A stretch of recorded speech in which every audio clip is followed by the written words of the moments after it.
Good morning. Welcome to my channel. Now, I want to teach you English. Do you know English? Bahasa Inggris. Oke, kita mulai ya. Check it out.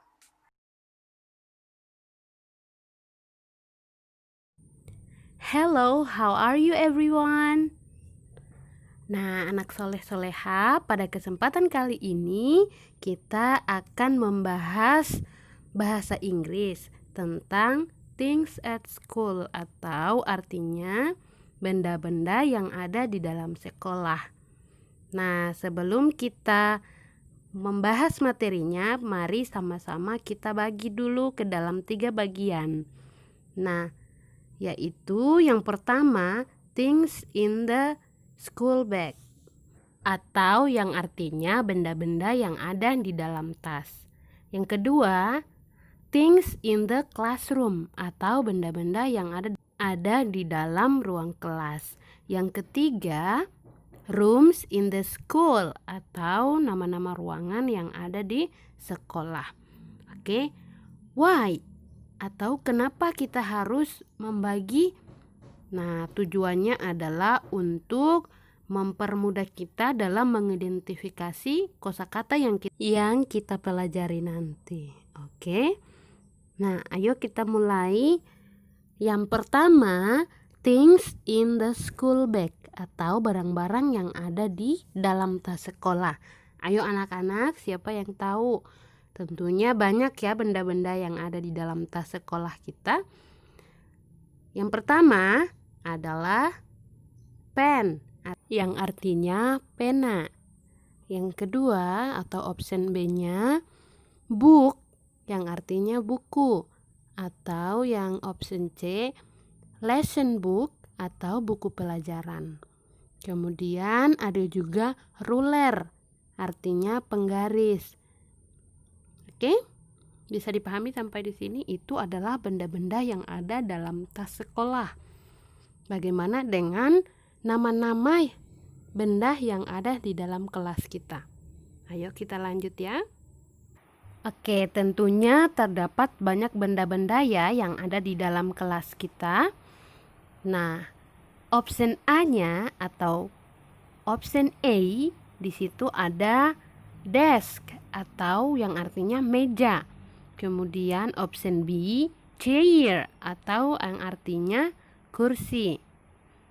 Kemudian option C blackboard atau disebut juga papan tulis. Nah, anak soleh-soleha, itulah tadi nama-nama benda yang ada dalam tas, kemudian nama benda yang ada di dalam ruang sekolah atau ruang kelas.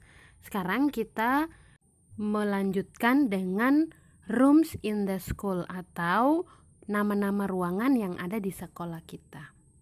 Nah, tentunya di dalam sekolah kita terdapat banyak ruangan ya.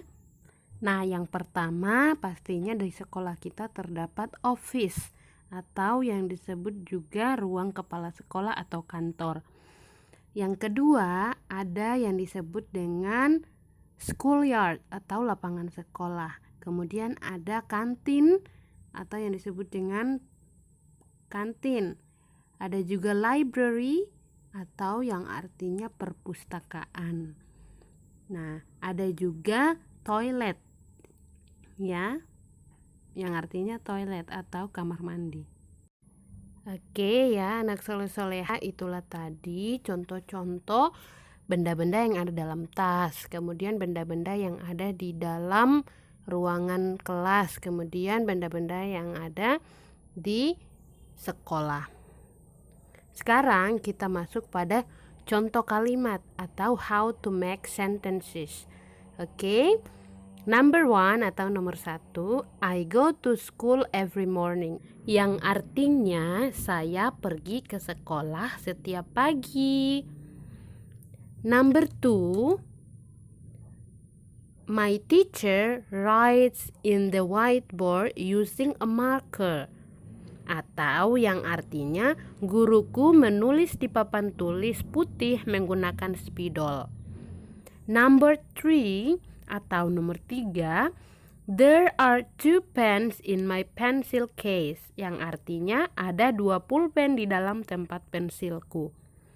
Nah, anak soleh-soleha, dari 3 contoh tadi tentunya sudah bisa dipahami ya bagaimana cara menggabungkan kata-kata yang sudah Ibu berikan tadi.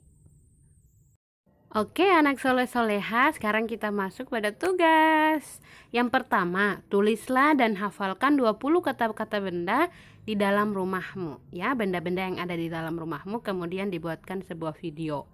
Oke. Yang kedua, buatlah 5 kalimat menggunakan kata-kata benda yang ada di dalam rumahmu. Baik kata-kata yang sudah didapatkan pada nomor 1 tadi. Oke. Terima kasih anak-anak, semoga bisa dipahami dan bisa dikerjakan soalnya. Assalamualaikum warahmatullahi wabarakatuh.